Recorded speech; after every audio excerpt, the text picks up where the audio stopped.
I've been asked what type of chairs are going to be given away on July 15th. I'll just give you a little teaser hint, is that it will be an Arvin chair.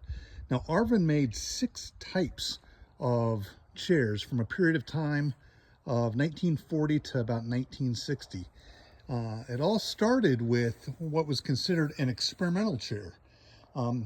This chair here, from 1940 to 41, you'll notice it's got a very mechanical type of fastener on the seat pan.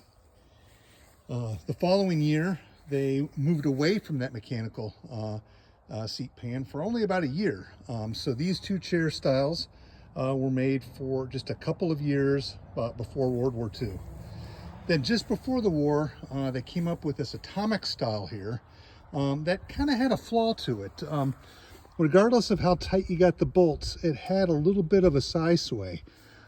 So that's something to be thinking about if you're ever buying that style. Just after the war, they came up with the Empire State Building chair, which they made to the early 1950s.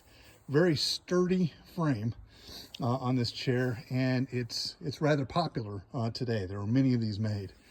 And arguably what I would say is one of the best chairs throughout this whole entire period is this particular style from 1947 to the early 1950s. The frame on both of these styles is sturdy. They can be filled with holes along the bottom of them, and they still hold weight. It's a thicker type of steel. This one is comfortable, even for a large person. And then after that, from about 1953 to 1960, they came up with this dot style, which had a variety of patterned dots throughout it. And they had several different patterns throughout that period of time.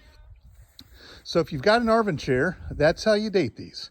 From 1940, 41, 42, 43, essentially 46, 47 to the early 50s, and then to the mid to late 50s.